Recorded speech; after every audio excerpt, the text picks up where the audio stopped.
Hello dear student. So MSc chemistry entrance के लिए आज का जो हमारा टॉपिक रहेगा वो रहेगा चैप्टर नंबर 31, जो कि आपका क्या है, सॉल्यूशंस का चैप्टर है। ठीक है, तो सबसे पहले बात करते हैं डाइल्यूट सॉल्यूशन की। डाइल्यूट सॉल्यूशंस क्या होते हैं? A solution is said to be dilute if it contains smaller quantity of solute in comparison to quantity of solute. मतलब कि जिसमें आपके पास स्मॉलर क्वांटिटी होगी सॉल्यूट की, उसको हम कहेंगे dilute solutions. Okay, dilute solution behave like an ideal solution. जो डाइल्यूट सॉल्यूशन होते हैं ऐसा आइडियल सॉल्यूशन बिहेव करते हैं। ठीक है, एंड कंसंट्रेशन ऑफ सॉल्यूशन, तो इट में be expressed by percentage, mole fraction, parts पर मिलियन, ग्राम पर litre, molality, normality, etcetera. What is mole fraction? It is the number of moles of one component to the total number of moles of all the components present in the solution। मतलब कि mole fraction क्या है? Number of moles है किसी एक component का, ठीक है, किसके रिस्पेक्ट में? To the total number of molecules of all the component present in the solution. इसीलिए इसको रिप्रेजेंट किया जाता है x solute is equal to n solute over n solute plus n solvent. ये इसका फॉर्मूला रहता है मोल फ्रैक्शन का। Mole fraction is independent to temperature. मतलब कि मोल फ्रैक्शन क्या होता है? इंडिपेंडेंट ऑफ टेम्परेचर होता है। मतलब कि इससे अपना कार्य करने के लिए टेम्परेचर की नीड नहीं होती है। Okay, then molarity, it is defined as the number of moles of solute. Molarity क्या डिफाइन करता है? Number of moles of solute dissolved in 1 litre और 1 क्यूबिक डाई centimetre of the solution. Simply अगर हम कहें तो मोलैरिटी है नंबर ऑफ सॉल्यूट, ठीक है, या number of moles of solute over volume of solution in litre. Molarity हम मेज़र करते हैं लीटर में, ठीक है, और नॉर्मेलिटी हम मेज़र करते हैं लीटर में ऑल्सो। अगर हम बात करें मोलैलिटी की, तो मोलैलिटी को हम किस में मेज़र करते हैं? किलोग्राम में। इसमें बस इतना से डिफरेंस है। It is defined as the number of moles of solute. यहाँ तक आप लिखोगे तो सेम रहेगा, ठीक है। यहाँ पर ये चेंज हो जाता है, dissolve in 1 litre of the solution, और ये डिजॉल्व होता है पर kilogram of the solvent, not solution. Okay, फिर बात करते हैं नॉर्मेलिटी की। नॉर्मेलिटी को हम डिनोट करते हैं एन से। It is number of gram equivalents of the solute dissolved in 1 liter of the solution। Number of gram equivalent of solute, किसके? सॉल्यूट के, और डिजॉल्व होगा सेम 1 लीटर ऑफ सॉल्यूशन में, ठीक है। मतलब कि अगर आपने किसी की नॉर्मेलिटी निकालनी है, 1 नॉर्मेलिटी निकालनी है, तो आप जैसे आपके पास नॉर्मेलिटी है 36 ग्राम, तो हम इसको 36 ग्राम कोई कंपाउंड है उसको डिजॉल्व कर देंगे 1 लीटर पानी में। मतलब कि 1000 ml ऑफ वाटर हम उसमें यूज़ कर रहे हैं। इसका मतलब ये हुआ, ठीक है। एक टर्म है ए और सी, इसको हम क्या कहते हैं? एक्टिविटी कोफिशिएंट, ठीक है। इसका रिलेशन होता है F over del gamma is equal to A over C, where F is fugacity. For ideal solution the value of gamma is unity. Then solubility क्या होती है? Solubility of a substance is its maximum amount that can be dissolve in a specific amount of solvent. मतलब कि ये solubility क्या होता है? एक मैक्सिमम अमाउंट लेना है हमने और उसको डिजॉल्व कर देना है किसमें? एक स्पेसिफाइड अमाउंट होगा हमारे पास सॉल्वेंट का, ठीक है, उसका एक अपना स्पेसिफाइड टेम्परेचर होगा, उसमें हमने डिजॉल्व करना है मैक्सिमम अमाउंट ऑफ सब्सटेंस को, उसको हम कहते हैं सॉल्युबिलिटी। और सॉल्युबिलिटी आपका डिपेंड करता है नेचर ऑफ सॉल्यूट कैसा है, nature of solvent, temperature and pressure के ऊपर। फिर बात करते हैं Henry's law, very important law. According to this law, at a constant temperature the solubility of a gas in a liquid is directly proportional to the partial pressure of the gas present above the surface of liquid or solution. It is expressed as P is directly proportional to X, where Kh is equal to Henry constant. So Henry के law ने आपको क्या बताया कि किसी भी temperature में constant temperature आपका रहेगा इस इक्वेशन में या इस लॉ में, जो सॉल्युबिलिटी है गैस की, किसमें, लिक्विड में, वो किसके डायरेक्टली प्रोपोर्शनल है, पार्शियल प्रेशर की।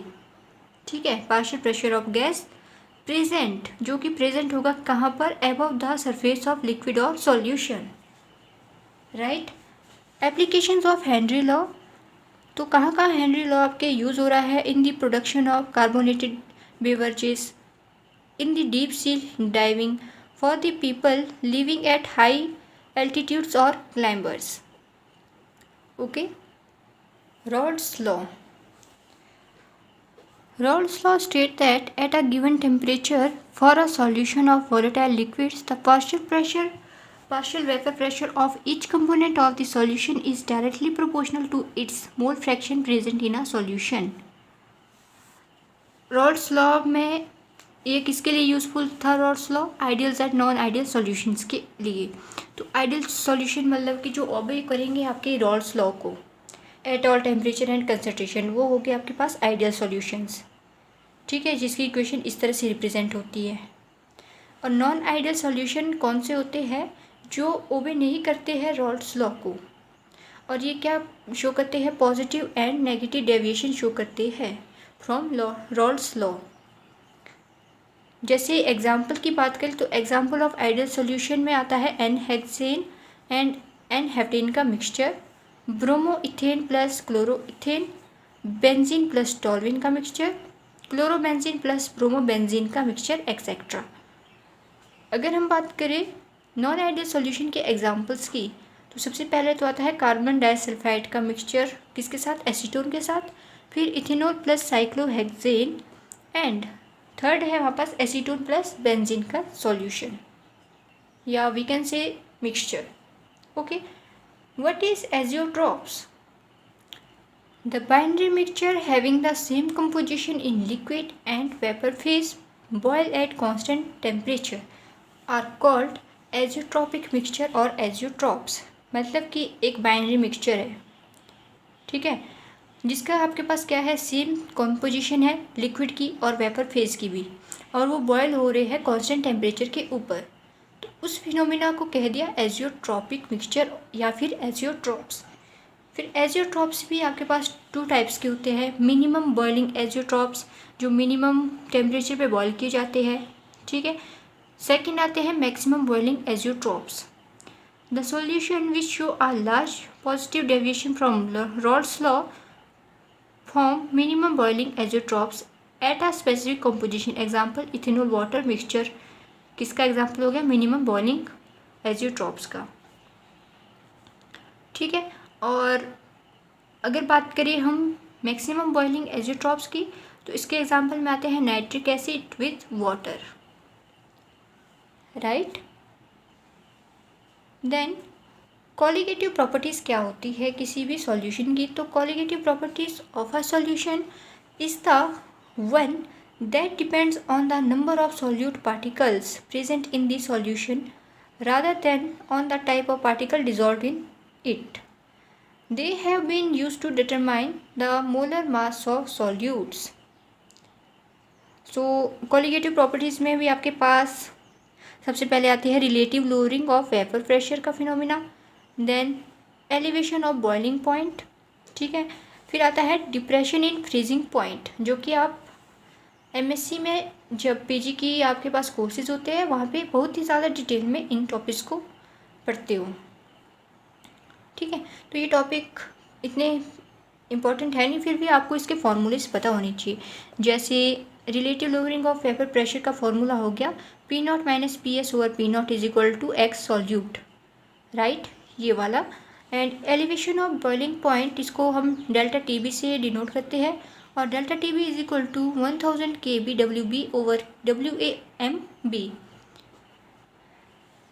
Then depression in freezing point, delta TF से हम डिप्रेशन इन फ्रीजिंग पॉइंट को डिनोट करते हैं, और इसका फॉर्मूला होता है delta TF is equal to 1000 kf WB over WAMB। Okay, फिर आता है osmotic pressure last. So osmotic pressure is equal to pi is equal to CRT, इससे इसको डिनोट किया जाता है। वॉन हॉफ फैक्टर्स से आप क्या समझते हो? Solute which dissociate in solution exhibit molar mass lower than the actual molar mass, and those which associate show higher molar mass than their actual masses.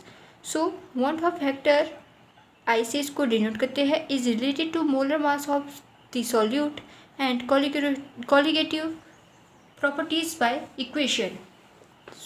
Simply I is equal to absorbed colligative property of an electrolyte over original colligative property of an electrolyte. बाद में ये क्या हो जाता है कि number normal molecular weight होता है जो उसके अपॉन में आ जाता है ऑब्जॉर्ब्ड मॉलिक्यूलर वेट। ठीक है। सो एक इम्पॉर्टेंट फिनोमिना, अगर आपके पास van't Hoff factor I greater है, ठीक है, तो जो delta T B and BP है सॉल्यूशन का, वो क्या हो जाएगा, इंक्रीज हो जाएगा, ग्रेटर हो जाएगा इसकी वैल्यू। ठीक है। फिर आता है Nernst's distribution law. Nernst's distribution law क्या कहता है? Concentration of x in A over concentration of x in B is equal to K D, और C1 over C2 is equal to K D. Simply next lecture में हम chapter की exercise के ऊपर focus करेंगे। Thanks for watching.